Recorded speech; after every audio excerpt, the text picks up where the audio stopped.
तभी दूसरा आदमी बोला, क्या बोल रहे हो यार, क्या ये सच है? तब तो हमें दूर ही रहना चाहिए। ये सारी बातें सुनकर सबने अपनी निगाहें तान्या से हटा ली। तान्या चुपचाप से जाकर आगे की रो में बैठ गई। वो आराम से नीलामी का इंतजार करने लगी। तभी उसने सामने स्टेज पर विजय सिंघानिया को देखा, जो बस तान्या को ही घूरे जा रहा था। तान्या ने एक कड़वी मुस्कुराहट के साथ विजय को देखा। उसको यूं मुस्कुराता देख विजय अपने गुस्से पर काबू पाने की कोशिश करने लगा। उसका मन कर रहा था कि वो अभी तान्या की जान ले ले, लेकिन कुछ सोचकर वो घमंड में मुस्कुराया। नीलामी शुरू हुई। होस्ट ने सबको बंगले की खूबियां बताई और नीलामी की प्राइस उसने 5 करोड़ रखी। सबने बढ़ चढ़कर बोली लगाई, लेकिन तान्या पूरे समय शांत रही। विजय भी कंफ्यूज होकर तान्या को देखे जा रहा था। उसने सोचा कि अगर इसे खरीदना नहीं है तो ये यहाँ आई क्यों है। वैसे अच्छा ही हुआ कि ये अकेली है। आज मैं इसको मारकर अपना बदला पूरा कर लूंगा। ये सोचकर वो मन ही मन खुश हुए जा रहा था। अब बोली 5 करोड़ से बढ़कर 10 करोड़ हो गई। अब कोई उससे ज्यादा पैसे नहीं लगाना चाहता था। तभी तान्या ने बोला 11 करोड़। ये सुनकर सब तान्या की तरफ हैरानी भरे नजरों के साथ देख रहे थे और तान्या विजय सिंघानिया को मुस्कुरा कर देखे जा रही थी।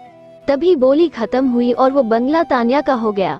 इस बात का विजय सिंघानिया को बहुत बुरा लगा। उसने तान्या को घूर कर देखा।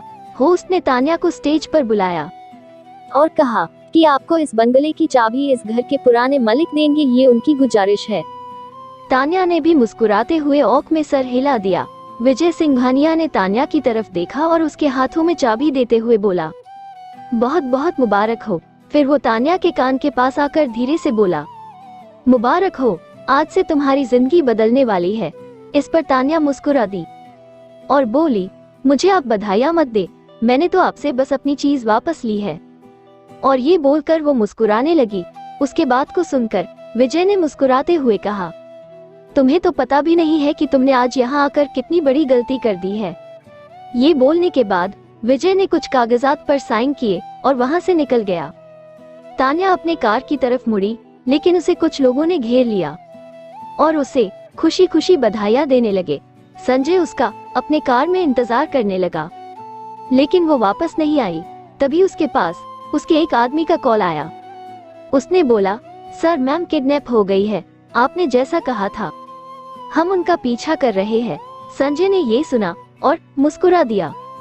हालांकि उसे घबराहट हो रही थी, लेकिन फिर भी उसने कहा, मिस्टर विजय, लगता है तुम्हें मरने की बहुत जल्दी है। उसने तुरंत तान्या की लोकेशन निकाली और वहाँ के लिए निकल गया।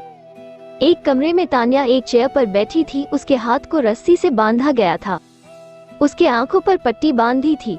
उसने हालांकि वो डरी हुई थी, लेकिन फिर भी वो खुद को शांत करने की कोशिश कर रही थी। उसे पता था कि उसके साथ ऐसा कुछ होगा, लेकिन फिर भी उसे डर लग रहा था। उसने अपने सामने बैठे उस इंसान को देखा। वो विजय सिंघानिया था। उसके चेहरे पर एक खतरनाक मुस्कान थी। उसने तान्या का मजाक उड़ाते हुए कहा, तो कैसी है मिस शेखावत, आपको इस हालत में देखकर मुझे बहुत बुरा लग रहा है।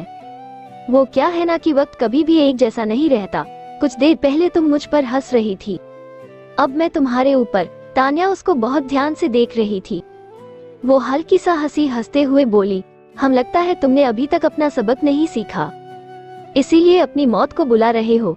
इस पर विजय जोर जोर से हंसने लगा और बोला, क्या बात है लड़की, अभी तक तुम्हारी अक्ल ठिकाने नहीं आई है, इसीलिए मौत के मुंह में खड़ी होकर भी मुझसे जबान लड़ाने की कोशिश कर रही है। तुझे क्या लगा तुझे संजय बचा लेगा? अरे उसे जब इस जगह का पता चलेगा तब ना। वो कभी सोच भी नहीं पाएगा कि मैंने तुम्हें शहर के बाहर इस अंडरग्राउंड पार्किंग में रखा है, और अगर पता चल भी गया तो वो यहाँ तक पहुँच नहीं पाएगा। यहाँ पर चप्पे चप्पे पर मैंने मौत का जाल बिछा रखा है, वो तुझ तक जिंदा नहीं पहुँचेगा। ये बोलकर विजय जोर जोर से हंसने लगा और बोला, मैं उसको कैसे भूल सकता हूँ, मुझे उससे भी तो अपना बदला लेना है। मैंने ये सारे जाल उसी के लिए तो बिछाए हैं। आज मैं तुम दोनों को मारकर अपना बदला पूरा करूँगा। ये सुनकर तान्या डर गई, पर उसने खुद को शांत दिखाते हुए उसने उससे पूछा, क्यों ना, आखिर क्यों तुम मुझे मारना चाहते हो? तुमने मेरे परिवार को तो पहले ही मार दिया, मुझसे मेरा बचपन छीन लिया, मेरा परिवार मेरे आंखों के सामने जलकर राख हो गया।